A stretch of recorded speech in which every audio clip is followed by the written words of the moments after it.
Halo Pak, Dokter Yakob, enggak Pak? Terima kasih.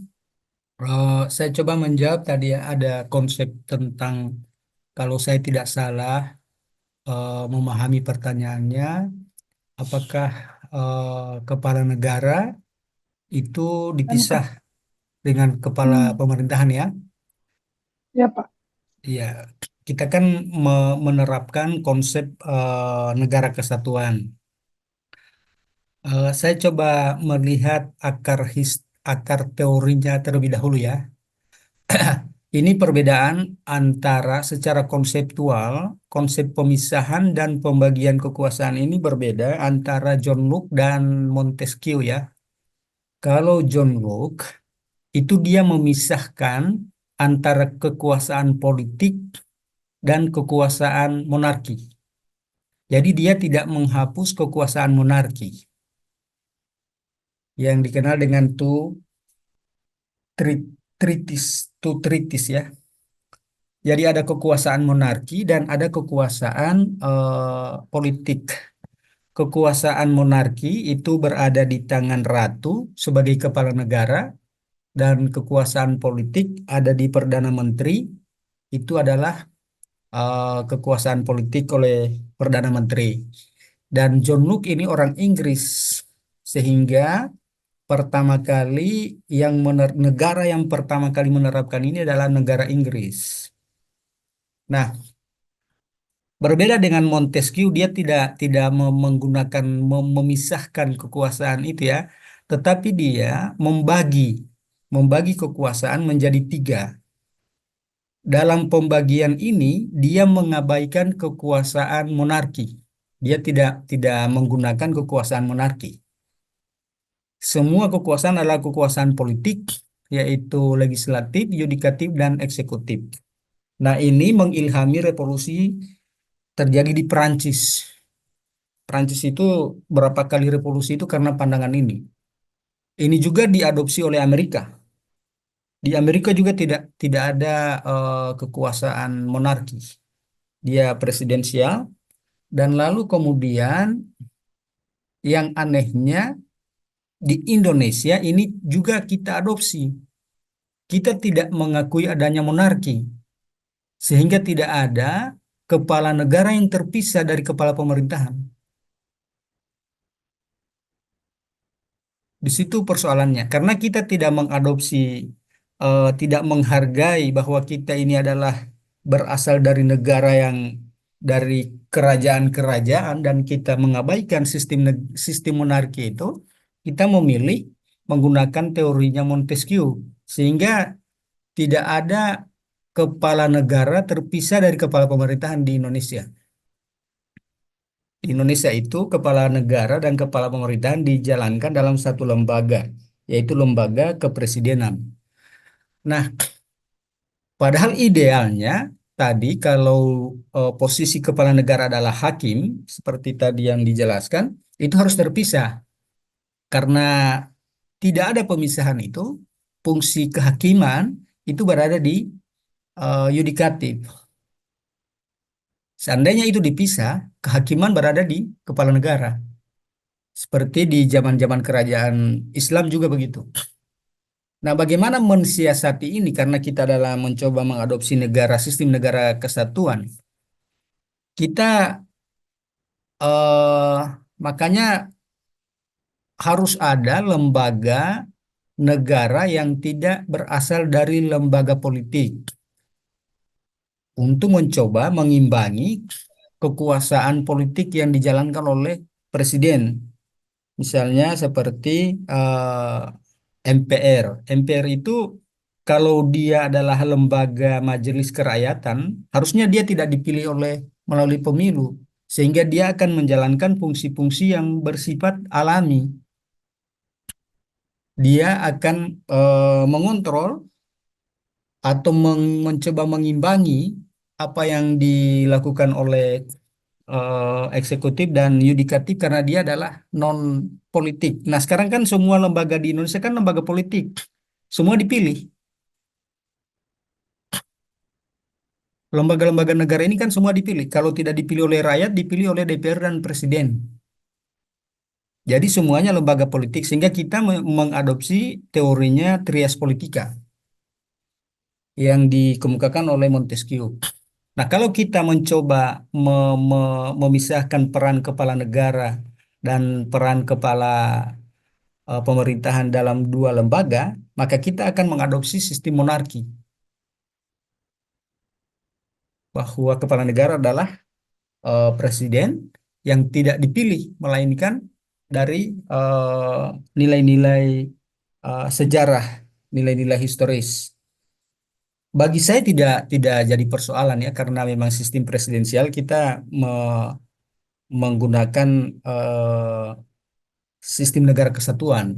Tetapi untuk prinsip keseimbangan maka harus diperkuat lembaga majelis kerakatannya, lembaga majelis kerakyatan. Nah, di situ yang jadi persoalan, apakah yang mana yang lebih cocok dengan Pancasila? Yang Pancasila itu kan menyebut orang-orang ini yang penting orang-orang yang benar, orang-orang yang punya kebijaksanaan.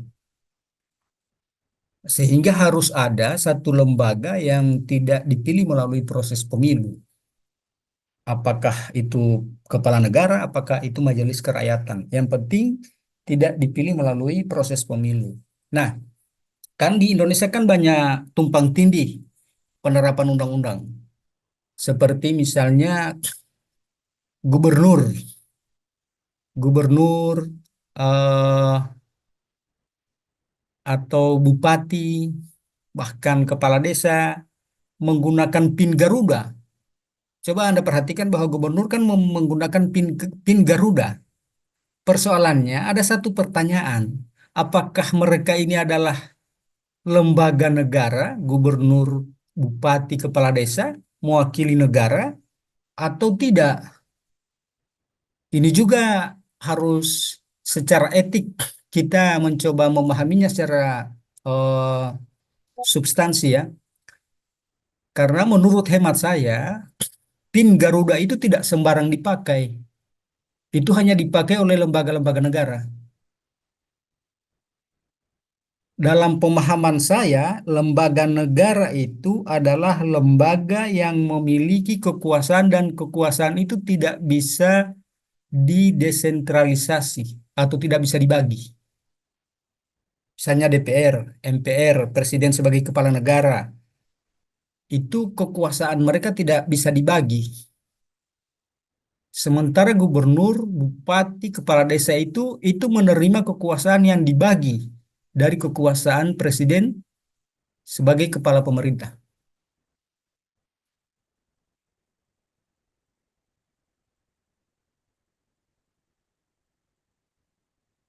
Halo?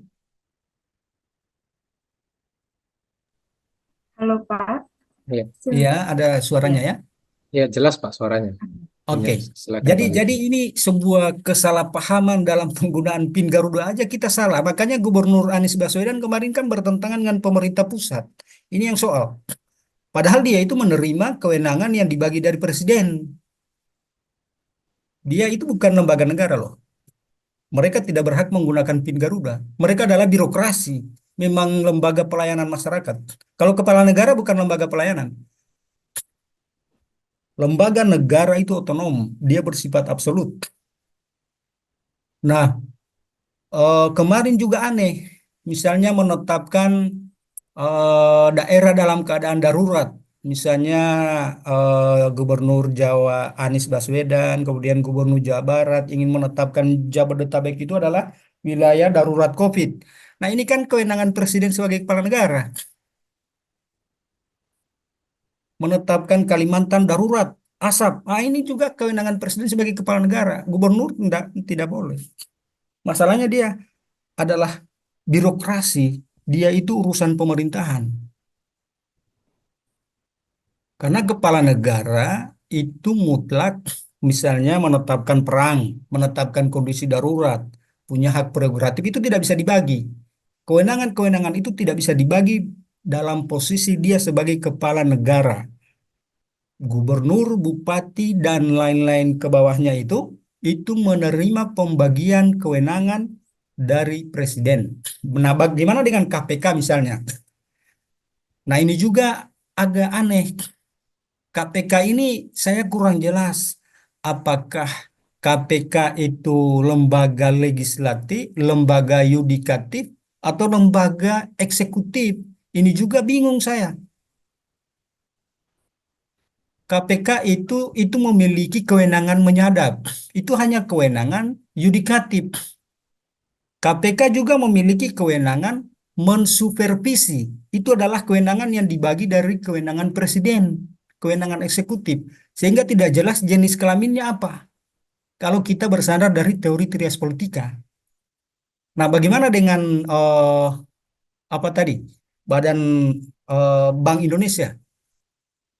Bank Indonesia yang yang ditetapkan menjadi lembaga independen. Lembaga independen itu karena aspek profesionalitas. Bank Indonesia menjadi lembaga independen sama saja dengan misalnya KPK. Nah, di dalam perjalanan perkembangan teori kontemporer, itu trias politika tidak memadai. Trias politika itu dalam konteks politik, itu diharapkan dapat melindungi hak-hak individu, hak-hak asasi warga negara. Tetapi untuk aspek pelayanan, maka teori ini tidak memadai. Diperlukan eh, lembaga-lembaga independen agar fungsi pelayanan itu secara diskresional. Nah, itu dapat dilakukan secara maksimal. Makanya umumnya mereka itu menerima bagian kekuasaan dari presiden sebagai pemerintah, baik KPK, Bank Indonesia, BPK itu sebetulnya kan kewenangan presiden semua. Tetapi kewenangan presiden dalam konteks dia sebagai kepala pemerintahan. Karena ada tuntutan profesionalitas, ada tuntutan independensi, makanya dibagi-bagi dari konsep teori trias politika. Bagaimana tadi selanjutnya dengan pertanyaan tadi kapitalisme. Kapitalisme itu kan bukan ideologi. Ideologi yang sebetulnya itu kan liberalisme. Liberalisme ini akan menciptakan kelas-kelas menurut Marx. Dan salah satu kelas yang dia ciptakan itu adalah kapital. Makanya Marx itu tidak setuju liberalisme itu menjadi prinsip-prinsip di dalam pemerintahan karena akan menciptakan kelas-kelas, salah satunya adalah kapitalisme.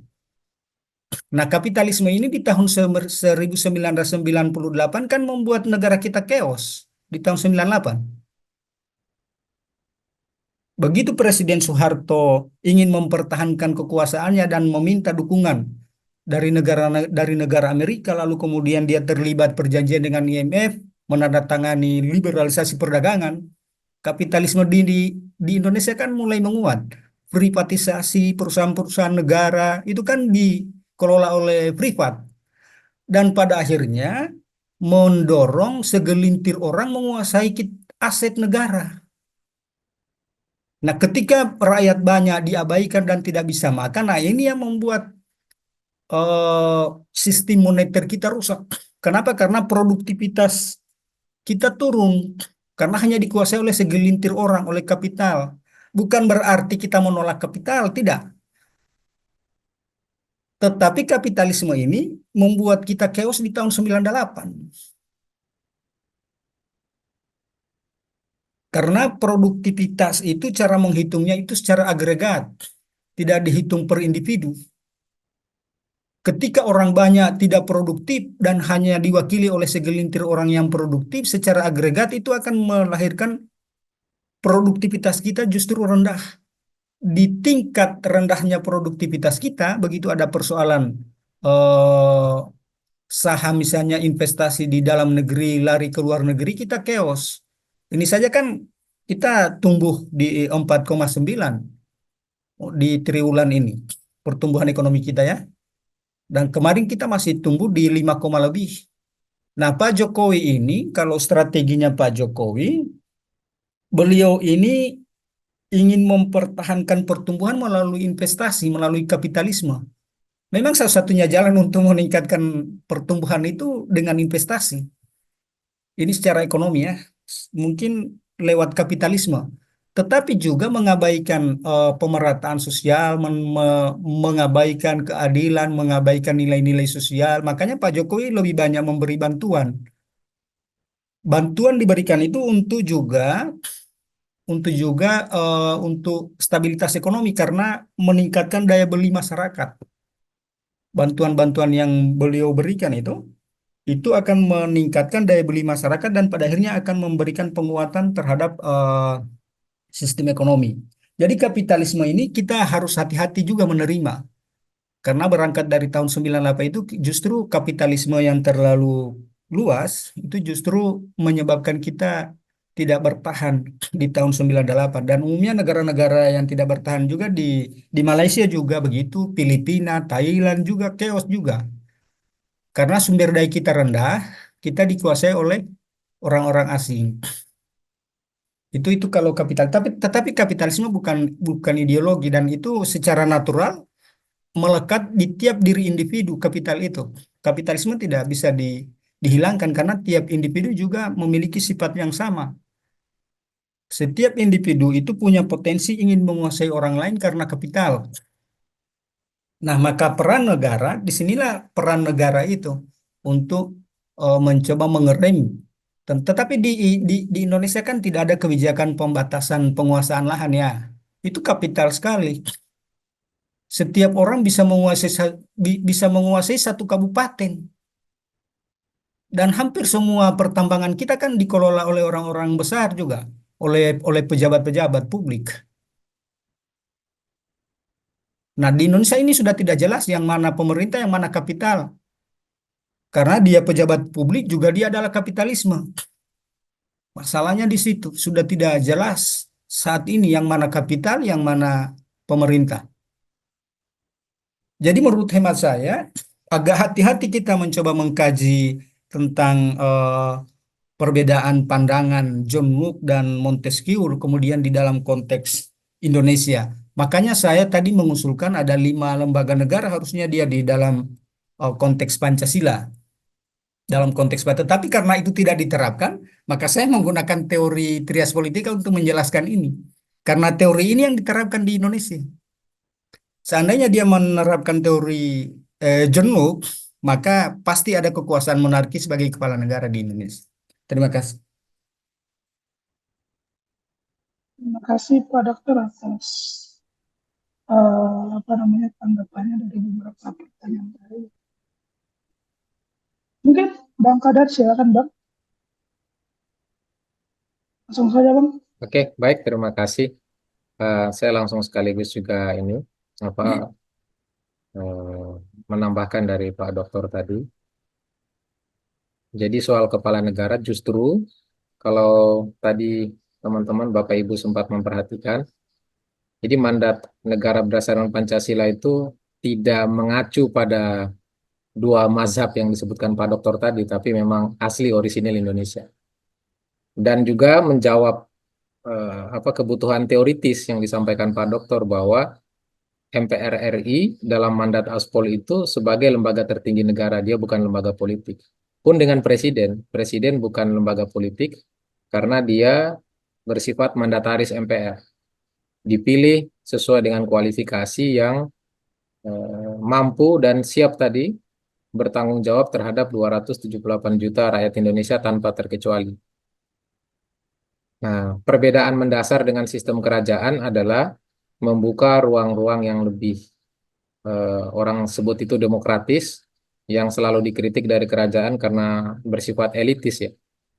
Nah, itu oleh Aspol dihilangkan lebih kepada kualifikasi. Jadi bukan kepada dia anaknya siapa karena anaknya raja sebelumnya, bukan, tetapi kualifikasi yang dibutuhkan untuk memastikan keadilan. Dan ini yang kompeten untuk memilih itu justru adalah yang perwakilan tadi dari seluruh perwakilan hikmah yang ada di Indonesia. Karena memang secara logik pun nggak mungkin kemudian persoalan-persoalan yang sifatnya tertentu itu diserahkan kepada setiap rakyat dengan bebas gitu. Misalnya untuk membangun gedung, ya kita harus tanya arsitek, nggak mungkin tukang beca kita tanya gitu. Pun demikian ketika kita ingin memilih seseorang kepala negara, ya kita harus memilih orang yang kemudian mereka secara forum itu bisa memutuskan atau mengangkat seseorang yang memang memenuhi kualifikasi. Itu ya masalah itu. Terus saya pikir di situ titik temunya karena kita bukan juga monarki sebagaimana Inggris yang masih mempertahankan jalur darah, kita sudah melakukan penyempurnaan terhadap sejarah. Tetapi nilai positifnya yang kita ambil bahwa apa namanya perwakilan adanya kepala negara itu harus ada gitu. Dalam teori semesta pun kita sudah lihat lah. Bahkan sel pun memiliki inti kan. Kan aneh kalau kemudian negara nggak punya kepala gitu. Tanpa kepala Tadi ya nggak bisa ada apa-apa. Ya, juga seperti itu. penekanannya tadi mungkin Bang, Apa itu? soal secara hukum tertulis di undang-undang pun kata Mr. X ini tidak ada dasar hukumnya secara tertulis. Ya, secara Mungkin tertulis memang tanggapan. tidak. Itu juga kelemahan sebenarnya yang perlu kita lengkapi kan. Makanya sebenarnya itu para pendiri bangsa ketika menulis kewenangan presiden itu tidak tak terbatas itu arahnya ke kepala negara sebenarnya. Karena kira-kira ada nggak yang tergeliti? Kenapa ditulis tidak tak terbatas? Kenapa nggak ditulis terbatas saja atau tidak terbatas? Karena kalau diartikan tidak tak terbatas itu kan jatuhnya terbatas. Makanya di mandat Aspol itu dijelaskan makna dari tidak tak terbatas itu adalah kekuasaan presiden yang besar, ya, di atas kekuasaan fiskal, moneter, dan kekuasaan kehakiman. Itu kan kekuasaan yang bisa menyebabkan orang menjadi absolut. Tetapi karena dia mandataris MPR, maka dia tidak jadi absolut, makanya tidak tak terbatas. Ditambah lagi adanya hukuman mati yang menutup peluang korup itu. Kan absolute power tends to corrupt, ya. Power tends to corrupt, absolute power corrupt absolutely. Jadi dengan adanya mekanisme tadi itu, kedaulatan tertinggi ada di tangan rakyat, kemudian forumnya adalah MPR, dan kewenangan tertinggi adalah kepala negara presiden, maka siklus yang selama ini terbuka atau menganga seperti pemisahan kekuasaan dan pembagian kekuasaan itu menjadi punya ujung pangkal. Jadi teman-teman kalau belajar sistem itu ada input, proses, output, terus ada umpan balik. Sistem yang baik itu harusnya seperti itu. Nah, kewenangan yang ada di seluruh dunia hari ini itu belum ada yang menjamin terwujudnya siklus. Oleh sebab itu, mandat Aspol memperkenalkan atau melakukan koreksi terhadap sistem bernegara itu dengan cara seperti itu. Karena tanpa itu kita nggak akan pernah mungkin akan sampai pada tujuan bernegara. Tadi yang sudah saya sebutkan, akan konflik terus antara rakyat dengan penguasa, karena penguasa bisa saja kong kali kong tanpa ada yang bisa apa namanya melakukan harakiri, maksudnya siklus tertutup. Yang saya bilang tadi, ketika seorang hakim memutus dan orang masih merasakan tidak mendapat keadilan, kemana lagi dia akan pergi? Kecuali ada sebuah mekanisme yang menutup agar seorang hakim pun juga mendapatkan konsekuensi. Dan model yang paling masuk akal dan logis sekaligus juga bisa menjamin adalah tadi dengan adanya tiga trisula tertinggi tadi itu, kedaulatan tertinggi, forum tertinggi, dan kewenangan tertinggi. Bahwa rakyat juga tidak bisa semena-mena, makanya ada presiden yang bisa, tidak boleh seorang presiden kemudian hanya berpihak kepada rakyat. Presiden juga harus adil terhadap penyelenggara negara. Pun sebaliknya penyelenggara negara nggak boleh yang secara politik dia dipilih kemudian semena-mena terhadap rakyat. Nah, untuk kemudian menutup semua itu ada yang namanya forum yang menutup ruang kemudian terjadinya kolusi atau kesepakatan jahat karena mereka berasal dari perwakilan memang yang sudah selesai dengan dirinya. Saya kira itu wujud yang paling rasional dan paling masuk akal kalau kita ingin mewujudkan sistem tatanan negara ideal di Indonesia. Meskipun demikian, kalau memang ada hal-hal yang lain itu masih terbuka yang namanya sidang istimewa MPR untuk kita membicarakan ulang. Sekali lagi, mandat Aspol itu adalah bahan yang sifatnya memaksa meskipun sampai hari ini masih dilawan oleh Pak Jokowi kemudian dilanjutkan oleh Pak Prabowo. Saya hanya bisa bilang begini ya, silahkan saja sampai kapan kemudian negara ini mau apa namanya coba-coba dengan sistem yang kita sudah tahu tingkat kegagalannya itu akan selalu berulang. Itu yang pertama. Berikutnya yang kedua, menggeser BI. Kenapa ditulis di situ menggeser BI? Karena kita sudah belajar dari pengalaman Bapak Ibu, sesuatu yang melawan dia, sesuatu yang kita lawan dia akan melawan balik. Oleh sebab itu, salah satu prinsip yang dipegang dalam mandat Aspol itu adalah bagaimana orang tidak merasa terancam, tetapi tidak bisa juga kita biarkan dia semena-mena. Makanya dalam Aspol itu BI itu tidak dihilangkan, tapi dia menjadi privat. Jadi bagi mereka yang ingin bertransaksi dengan uang BI yang berbasis pinjaman berbunga, ya silakan saja itu dikembalikan kepada masing-masing rakyat untuk memilih apakah dia akan mengakses uang rupiah versi negara dengan Koperasi Indonesia atau mau mengakses uang Bank Indonesia. Karena selama ini terbukti Bank Indonesia tidak berkedaulatan rakyat. Itu. Jadi kalau misalnya Imbang apakah ini Bang. teman-teman takut, ya kalau ditanya apakah teman-teman nggak takut dia akan melawan balik, kita takut kecuali bersalah, terus yang kedua mengganggu haknya orang. Nah ini kan BI tidak diganggu, tapi yang kita pastikan adalah agar BI tidak merugikan bagi mereka yang ingin hidup tanpa bunga. Karena sistem moneter tanpa bunga tidak mungkin dia menjadi subordinat atau bawahan sistem moneter berbunga. Itu mustahil. Air yang kotor tidak bisa mengalirkan air yang bersih. Namun sebaliknya, air yang bersih itu masih bisa membagi pipa bagi mereka yang pengen kotor nanti akan dikasih gitu. Itu analogi sederhananya seperti itu. Terkait kemudian posisi BI dalam rangka hanya sebatas profesional, ya ini saya tidak sepakat karena sebenarnya bukan masalah profesional saja. Kalau masalah profesional harusnya kan kepala negara dalam hal ini, eksekutif dalam hal ini kan bisa campur tangan.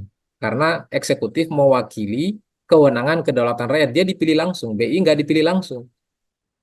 Jadi kalau hanya profesionalitas harusnya dalam keadaan mendesak seorang presiden kan bisa campur tangan, nyatanya kan tidak. Bisa dicek di TAP MPR nomor 16 pasal 9 tentang politik demokrasi dalam rangka politik ekonomi dalam rangka demokrasi ekonomi. Disebut di situ bahwa BI itu kekuasaannya independen, bebas dari campur tangan pihak manapun termasuk pemerintah. Kalau alasan profesional ini tidak masuk akal dalam struktur kekuasaan atau apapun itu. Kita mencari pembenaran logisnya nggak dapat juga gitu. Karena dia lembaga Itu kan politik yang diturunkan dari legislatif dan eksekutif. Kok tiba-tiba kemudian nggak bisa campur tangan? Hmm.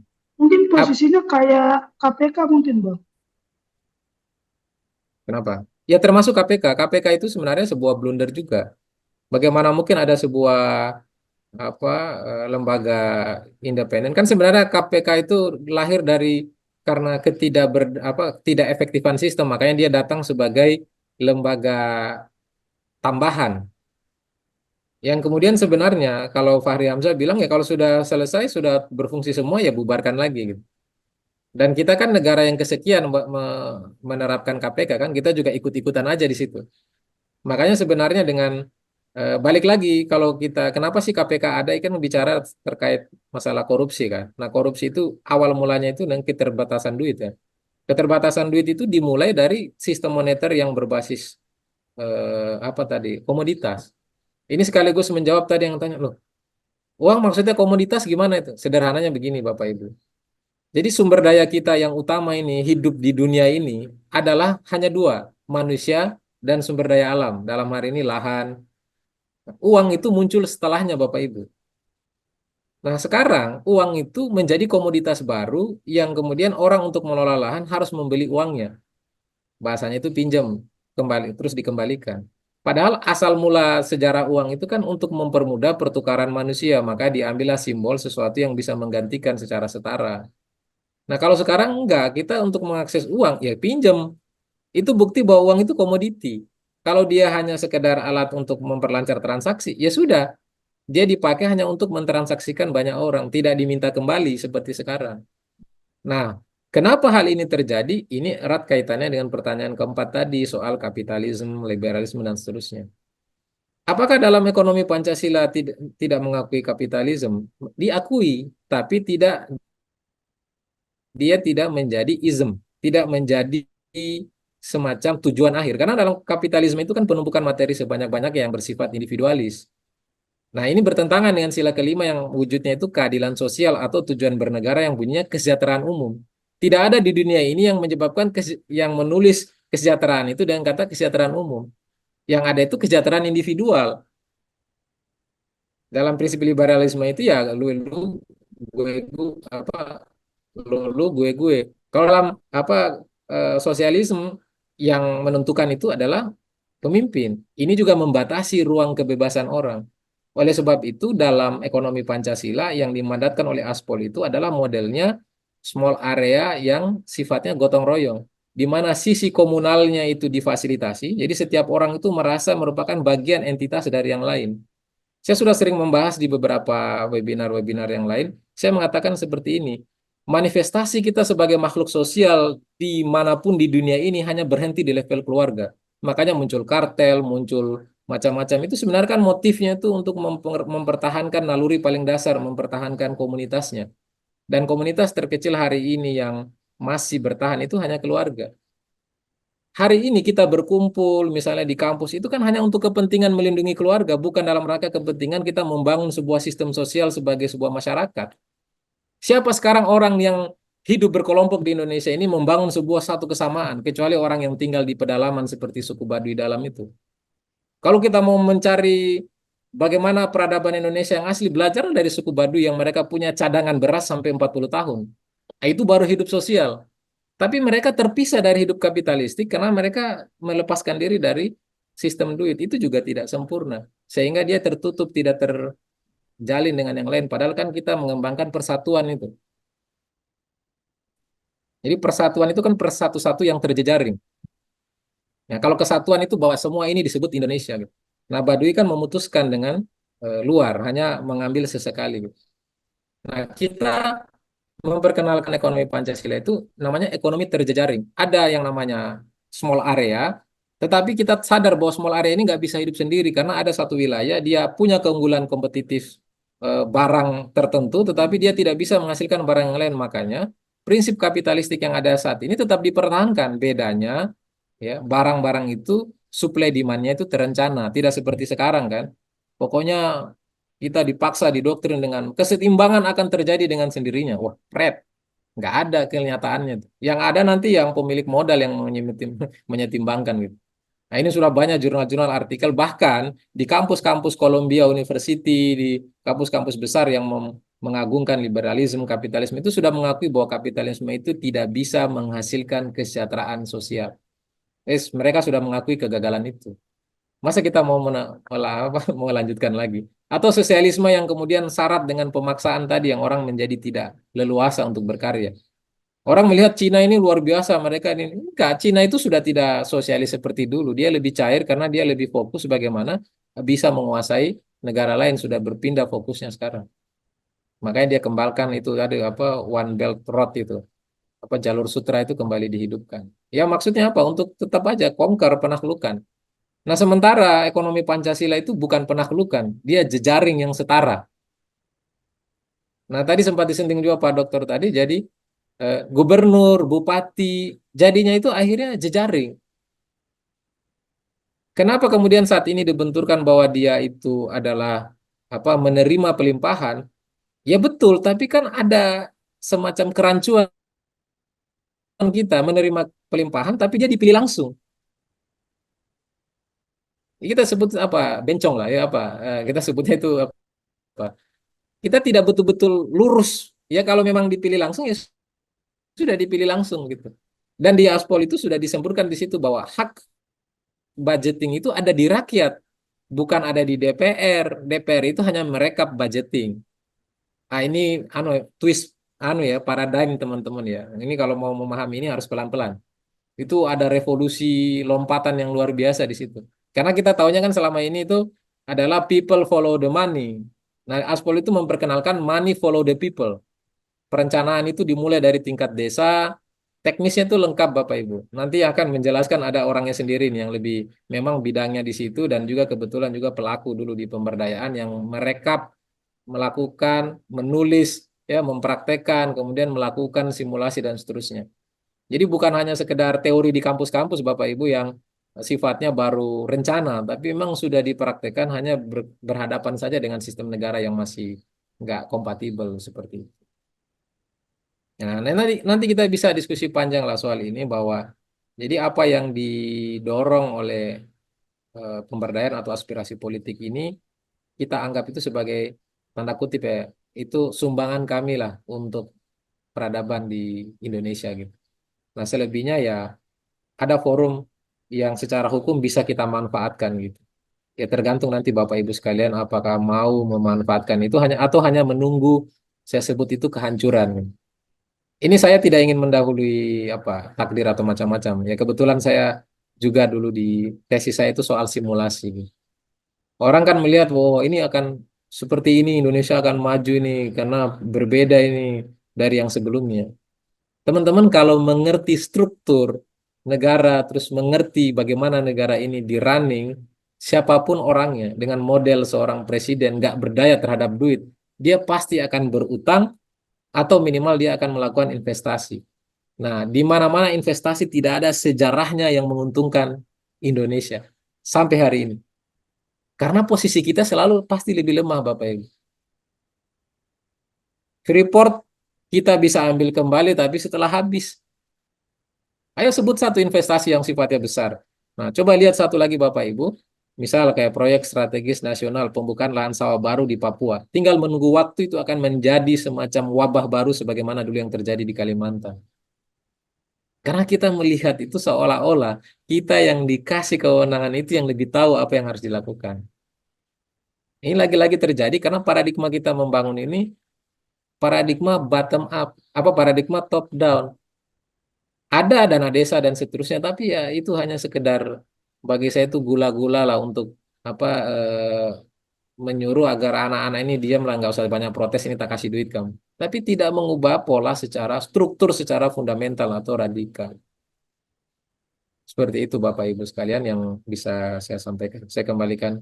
Atau ada yang masih belum terjawab, Bung Trias, Cukup yang Bang. belum sempat saya tanggapi? Sudah ke Cukup. tempat-tempat ini. Ya. Oke, mungkin ada yang ingin mengajukan pertanyaan lagi. Mungkin saya buka dua penanya aja sebelum saya kembalikan ke pemateri untuk closing statement. Silakan mungkin. Ada yang ingin mengajukan pertanyaan, Pak Siandratul Akbar, Mbak Desi, Diktator, Pale, atau teman-teman yang lain yang masih setia bergabung. Silakan kalau ada yang ingin menyampaikan sesuatu.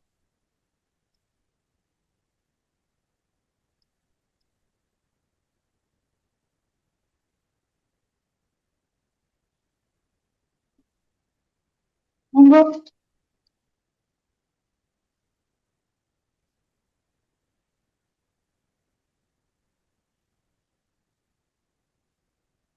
Hmm, ada ya? Eh, kalau tidak ada mungkin Ya, nanti bisa lah closing. juga. Ya. Kalau mungkin belum ada, nanti bisa langsung closing statement saja. Nanti kalau setelah ini ada yang mau dilanjut, bisa. Oh ini mungkin ada satu tanggapan lagi mungkin sebagai tanggapan terakhir. Pak, sepertinya istilah monarki konstitusi agak berlebihan dan reaksioner, lebih enak disebut semi presidensial yang sistemnya sama-sama memisahkan kepala negara dan pemerintahan. Jadi Saya mungkin langsung itu respon yang aja, menurut Trias, Bung hasil, Trias. Ya, yang menurut saya hasilnya ideal. respon aja. Ya, saya respon aja ya.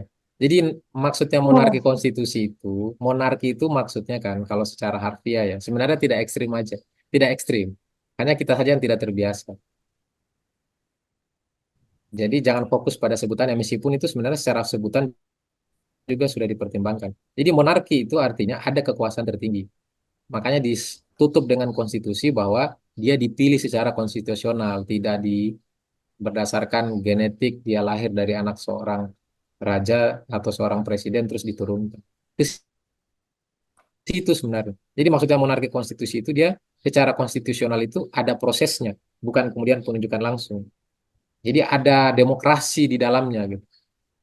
Makanya saya sebut tadi meskipun dipilih oleh MPR, seorang presiden itu ya ada kandidasinya Makanya disortir, tapi sortirnya itu bukan dipakai lubang paku. Ada pertimbangan-pertimbangan hikmah, kualifikasi yang menjadi rujukan dan itu ketat. Bukan sekedar umur 40 tahun, kemudian pernah di sini, bukan. Tapi ditanya, kamu sanggup nggak kemudian bertindak adil? Kalau sanggup, siap nggak hukuman mati? Jadi pertanyaan-pertanyaan yang nggak mungkin bisa kemudian dimanipulasi oleh mereka yang masih tersandra oleh harta, tahta, dan kekuasaan. Seperti itu. Jadi hanya masalah istilah saja. Kalaupun juga mau diganti istilahnya ya fine-fine saja. Kan ada SI-MPR untuk memastikan atau menyempurnakan semuanya lah. Bahkan aspol diganti pun nggak ada masalah. Kalau versi kami pemberdayaan, yang penting ekonomi Pancasila ini bisa hidup. Sesederhana itu aja sebenarnya. Yang jelas dengan sistem yang seperti sekarang, ekonomi Pancasila uang rupiah tanpa bunga itu nggak bisa. Ini juga untuk disclaimer saja kepada Bapak Ibu mungkin yang juga di sini ada pejuang pengen mendirikan mewujudkan ekonomi Islam misalnya. Sebenarnya sama saja. Nabi Muhammad dulu ketika di Madinah itu tidak bikin uang baru. Beliau tetap memakai dinar dirham dan dinar dirham ini sudah ada semenjak zaman Romawi Persia. Nabi Muhammad itu mengubah fungsi dan substansi dinar dirham yang dari komoditas menjadi alat tukar atau alat edar. Sekaligus juga menghapus perbudakan. Tadi ada yang sempat menyinggung perbudakan. Jadi dulu Bapak Ibu, untuk mengakses dinar dirham itu komoditas Bapak Ibu sebelum Nabi Muhammad mengembangkan di Yastrib. Nah, kolateralnya itu manusia. Jadi kalau saya minjam duit, saya titipkan anak saya atau keluarga saya di situ jadi budak. Kalau sekarang itu kolateralnya diganti lahan, tanah, kendaraan dan seterusnya. Tapi sama aja. Jadi memenjara manusia, menjajah manusia. Makanya sebenarnya kalau Bapak Ibu cermati di mandat Aspol itu sebenarnya syarat dengan pembebasan manusia dari penjara atau cengkeraman duit gitu. Kan aslinya tanpa sadar kita itu memuja duit. Karena kalau nggak ada duit kita nggak bisa ngapa-ngapain. Dan untuk mengakses duit kita harus masukkan agunan. Nah tadi Pak Dokter sempat menyinggung terkait apa eh, eh, kes- pemerataan dengan model uang berbasis pinjaman. Pemerataan itu omong kosong Bapak Ibu. Karena orang ketika mau mengakses itu sudah terpilih hanya mereka yang punya agunan. Orang-orang yang kemudian tadi lahir dalam lingkaran kemiskinan besar, orang tuanya miskin, itu akan sulit untuk keluar dari lingkaran kemiskinan. Dan data dari Semeru Institute Bapak Ibu, hanya 16% dari orang miskin yang bisa keluar dari lingkaran kemiskinan dengan sistem yang seperti ini. Itu datanya valid, 20 tahun penelitiannya. Artinya yang kamu berusaha maka Tuhan akan menjawab itu omong kosong Bapak Ibu selama sistemnya masih begini. Karena sistem memastikan ada yang menang dan ada yang kalah. Nah, ini sekaligus closing statement dari saya. Sederhananya begini Bapak Ibu, selama ekonomi kita ini basisnya kompetisi, ya, mau ganti presiden seperti apapun, itu sampai kapanpun kita akan selalu menciptakan kesenjangan. Misal Bu Widi, ya, tinggal di satu kampung, 10 orang jual bakso. Kalau kita pakai prinsip kompetisi, tidak mungkin 10-10-nya bertahan. Secara alamiah yang bertahan itu adalah yang paling disukai. Seperti itu. Nah, tinggal kita pilih kita mau masuk ke peradaban hewan seperti itu dan ini sudah berlangsung lama memang makanya untuk membalikan ini pasti berkerut dulu dahi kita. Masa sih? Ya memang begitu. Sekompetisi-kompetisinya hewan Bapak Ibu, mereka ngerti batasan. Kita tidak pernah lihat ada singa makan kambing itu sampai 10. Tapi manusia bisa melakukan itu atas nama ketidakpastian atau uncertainty. Makanya itu kemudian ada 100.000 orang itu yang menguasai 100 juta lebih, eh, kekayaannya itu setara dengan 100 juta orang lebih. Jadi hanya 100 berapa orang itu 100.000 orang setara dengan 120, 130 juta orang. Karena sifat alami manusia itu adalah survival. Itu insting hewannya, tapi kan kita manusia paripurna. Masa insting hewan yang kita mau dahulukan? Kalau saya kutip dalam agama itu kan, kalau manusia mengambil itu, dia akan lebih rendah dari binatang ternak. Karena kita sudah dikasih pikiran, kok lebih rendah dari ternak? Makanya kan muncul kartel, yakuza, macam-macam. Itu kan seni mempertahankan diri paling alamiah. Gitu. Dan itu efek dari kompetisi. Dan kita pernah hidup gotong royong Bapak Ibu di zaman lampau sebelum dirusak dengan kehadirannya VOC. Ya karena masalahnya kita kan dikasih tahu gitu, wah ini apa suka disogok. Memang ada fase-fase di mana kerajaan itu gampang disogok. Termasuk dulu Denles ketika ngasih duit itu, terus disogok sama bupatinya. Tapi kan yang mereka capture itu peradaban saat turun-turunnya gitu. Makanya saya tidak bilang bahwa Aspol ini akan bertahan. Enggak. Suatu saat mungkin akan usang karena manusianya kualitasnya menurun. Suatu saat pasti akan terjadi. Hanya maksud saya, kalau kita membicarakan ini secara kolektif bersama di awal, maka umurnya itu bakal jauh lebih panjang. Kenapa Pancasila sampai hari ini masih bisa bertahan? Karena dia dikonsensuskan Bapak Ibu. Coba cari sebuah perjanjian yang bisa bertahan sekian lama. Biar kita tanya kepada Gen Z, teman-teman setuju nggak dengan Pancasila? Dia nggak mungkin bilang nggak setuju sama Pancasila. Karena energi yang dipakai menyepakati itu Bapak Ibu betul-betul mewakili segenap bangsa. Silakan dicek perwakilan BPUPKI, semua kelompok itu ada. Semua keyakinan kepercayaan ada, bahkan yang ateis itu ada. Hanya tidak jarang dibuka di publik. Itu menunjukkan apa? Dulu itu dibicarakan betul-betul Bapak Ibu. Sampai Islam mengalah 7 kata dihilangkan itu artinya apa? Memang ada kedewasaan di situ. Dan sesuatu yang diputuskan dengan kedewasaan itu akan bertahan panjang. Namun sesuatu yang diputuskan dengan anarki, pemaksaan, entah itu tirani ataupun dominasi, itu umurnya pendek. Dan kita sudah melihat itu di pemerintahan kita. Paling lama 10 tahun, paling lama 30 tahun. Setelah itu hancur. Wabillahi taufiq wal hidayah. Wassalamualaikum warahmatullahi wabarakatuh. Demikian dari saya. Terima kasih. Waalaikumsalam warahmatullahi wabarakatuh. Terima kasih Bang eh, atas tanggapannya sekaligus closing statement-nya juga. Mungkin terakhir dari Pak Dr. Yakob, closing statement untuk diskusi kita pada malam hari ini waktu dan kesempatan saya berikan. Pak. Iya, menarik sekali apa yang kita bahas malam ini ya. Cuma saja kalau kita ingin mendorong sebuah hasil studi baru, itu kan kita men-challenges studi-studi yang sudah lama ya. Kita menantang dan yang akan ditantang ini adalah teori Keynes yang sekarang diterapkan oleh seluruh negara ya. Sebaiknya ini dibuka sesi diskusi dan harus diundang yang ahli ekonomi tentang masalah ini. Ahli ekonomi, kenapa? Karena kita akan mendebat teori Keynes yang diterapkan di seluruh dunia. Siap, Saya hanya siapa ingat, dokter? Ya, ya, itu saya hanya insya, ingat.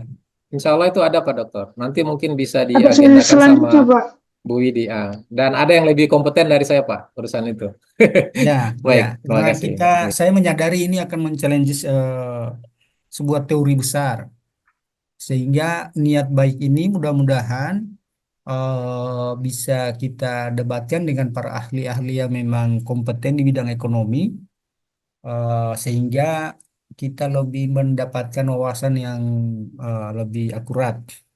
Saya tadi mencoba mengimbangi pembicaraan dari konsep bernegara ya, konsep bernegara dari pandangan-pandangan administrasi publik. Sehingga tadi kalau masalah ekonomi saya tidak mencoba memberi komentar karena itu di luar kompetensi saya untuk tetapi saya memahami jalur jalur berpikirnya tadi. Makanya saya sarankan agar ada seminar-seminar yang berdebat dengan ahli-ahli ekonomi. Saya kira cuma itu ya. Saya terima kasih banyak di sini diundang Pak Dokter, sebagai pemateri. Saya mohon maaf tadi pematerinya saya minta maaf. Namanya siapa tadi ya? Yang dari Kolaka tadi. Komarudin Saya Fajriari Pak. Kodarudin, Pak. Oh, Pak Kodarudin Kodar. Oh ya, Fajri. minta maaf. Kodarudin Ah, Fajri ya. Selamat Anda Kebetulan beliau berjuang. Bapak, mantan Presiden mahasiswa oh, UGM Pak. Pak Jakob. Selamat Anda Ya, berjuang. Apa yang Anda perjuangkan sebetulnya siap, sudah siap. diperjuangkan juga oleh Muhammad Hatta ya. Oleh Muhammad Hatta tentang koperasi. Cuma memang Ya. Betul, Pak. Kami hanya sekedar melanjutkan, Pak. ya apa yang diperjuangkan oleh Muhammad Hatta tentang koperasi, tetapi ini lebih komprehensif dilabeli dengan ekonomi Pancasila. Itu saya sangat sepakat sekali. Mudah-mudahan. Cuma itu merubah sistem ini yang kita ini kan ingin menerapkan ekonomi Pancasila, tetapi sistem yang kita terapkan kan liberal. Hanya masalahnya pemerintah tidak mau mengakui kalau dia lagi sedang menerapkan sistem liberal. Yang diterapkan di Indonesia itu Pak liberalisme Pak. Bahkan lebih liberal dari Amerika Serikat. Lebih liberal kita dari Amerika Serikat. Bayangkan, sistem pemilu kita langsung Pak. Di Amerika Serikat tidak langsung. Pemilihannya, cara memilihnya itu di Amerika tidak langsung. Tetapi kita berani memilih secara langsung. Maka sangat liberal, tetapi pemerintah kita tidak mengakui bahwa sistem ini adalah liberal. Begitu ya, jadi harus dirubah sistemnya dulu. Kalau sistem negara berubah, semua konsep ini akan terterima dengan baik. Oh, Pak. Saya kira itu terakhir dari saya. Terima kasih. Seolah kita bisa ketemu lagi di lain bahasan. Assalamualaikum warahmatullahi wabarakatuh. Waalaikumsalam warahmatullahi wabarakatuh. Wabarakatuh. Ini itu saya. Terima kasih atas pemaparannya Pak Dr. Yato, Bang Kodar, dan teman-teman semua. Kalau saya sih ada kemudian satu buku yang sering saya angkat, bukunya Ian Balas ya.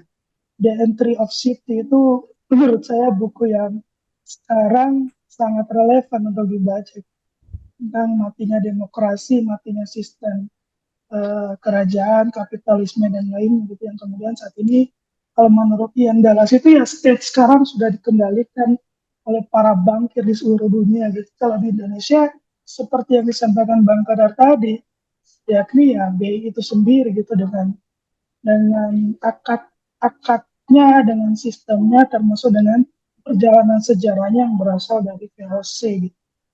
Yang kemudian Soekarno dijebak di situ. Mungkin itu sih yang saya bisa sampaikan sebagai penutup. Dan dengan itu, dengan berawal dari revolusi sistem ekonomi, maka kemudian saya yakin itu akan merubah sistem tata negara kita. Gitu. Ya, itulah yang kemudian yang dulu yang saya pahami itulah yang dulu dilakukan oleh Nabi Muhammad Sallallahu Alaihi Wasallam saat membangun negara Nabi, dimulai dari masalah ekonomi. Nah, ini memang sangat urgent soal itu. Mungkin itu dari saya. Terima kasih atas kesempatannya. Saya kembalikan kepada Bu Widi. Monggo Bu Widi. Baik, terima kasih kepada Mas Trias Munarsa yang sudah memandu jalannya diskusi kita pada malam hari ini. Tentunya terima kasih sekali lagi kepada para narsum, Bapak Kodarudin Fajri Aji, STP MSc. Terima kasih Bapak. Kemudian juga Bapak Dr. Yakub Nohonani, SPD MSI, yang tadi sudah berkolaborasi dalam menyampaikan ide-ide gagasannya yang sangat luar biasa, sehingga kita juga jadi tergelitik ya. Rasanya kalau saya pribadi sepertinya ingin mereinstall Indonesia, seperti itu ya. Ini agak revolusi. Iya, cuman ya kita harus bersabar. Dan kalau tadi disampaikan mengenai moneter, mengenai ekonomi, mungkin nanti akan ada bahasan yang memang akan disampaikan oleh Pak Kodarudin di pertemuan-pertemuan yang nanti saya sudah akan schedulekan. Itu bisa dilanjutkan terkait itu. Mohon maaf Ibu. Ya. Mohon Ya, silakan Bapak. maaf Ibu, nanti untuk materi ekonomi yang akan bawakan kandidat doktor ekonomi Pak. Memang yang dia punya ini di sana. Nah, ya. Kebetulan sama-sama di pemberdayaan. Dan beliau sekarang Ketua STIA Hidayatullah. Kebetulan Ketua STIA. Ya. Baik. Alhamdulillah, jadi lebih banyak lagi pakar-pakar yang akan berbicara di forum ini. Terima kasih. Mungkin kita akan ngomongin ekonomi Pancasila seperti apa. Kalau tadi dibilang liberal, seliberal-liberal, aduh sedih banget ya. Kita ya sebenarnya liberal tapi kita susah mengakui itu. Tapi oke lah, ini masih diskusi awal ya. Ini saya panggil Mr. X, tadi luar biasa sudah menyampaikan pertanyaannya. Ada Pak, ini namanya pakai kode-kode, ada Bapak Xiaomi. Thank you juga kepada Bapak Hasim yang tadi juga sudah menyampaikan, walaupun bertanya, saya yakin itu adalah suatu respon dan pendapat juga. Jadi diskusi ini berjalan dengan baik, tentunya, dan suasana diskusi menjadi lebih hidup seperti itu. Thank you semuanya yang sudah berkontribusi, dan saya ingin mengingatkan untuk next webinar mungkin kita akan masih berbicara terkait seriesnya negara Islam, karena itu memang kita sudah bersama Prof. Fahmi. Nanti baru kita akan jadwalkan secara selang-seling dengan timnya Pak Kodarudin yang tadi juga sudah itu. Kok saya jadi Pak Kodari, bukan ya? Itu teman kita yang satu lagi di kamar sebelah. Anyway, Beda sekte itu. ya, oke. The last is jangan pernah bosan mencintai Indonesia. Itu pesannya ya untuk hari ini. Dan mari bersama-sama kita terus membangun Indonesia agar menjadi negara yang beradab seperti itu. Baik, sekali lagi saya mohon maaf untuk hal-hal yang kurang berkenan di webinar pada malam hari ini. Untuk teman-teman yang menginginkan sertifikat, memang ada satu prasyarat, memang ada berbayar, kecuali untuk yang memang sudah menjadi anggota ANN yang ber-KTA, itu memang free dan fasilitas untuk mereka. Seperti itu. Nanti bisa menghubungi saya karena malam ini sepertinya saya tidak memberikan link materi. Link materinya saya udah langsung kirim ya. Link absensi saya tidak, karena kebetulan tadi belum sempat bikinnya, agak terburu-buru malam ini karena teman-teman di sekretariat ada yang sedang sakit. Seperti itu. Mohon maaf sekali lagi dari Akademi Notonegoro. Terima kasih. Wabillahi taufiq wal hidayah. Wassalamualaikum warahmatullahi wabarakatuh.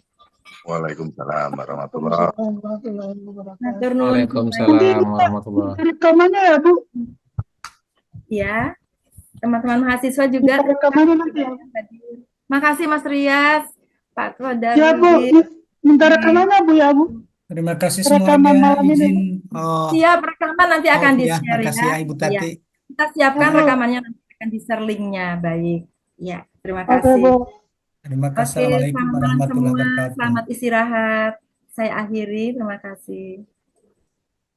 Rayu-rayu.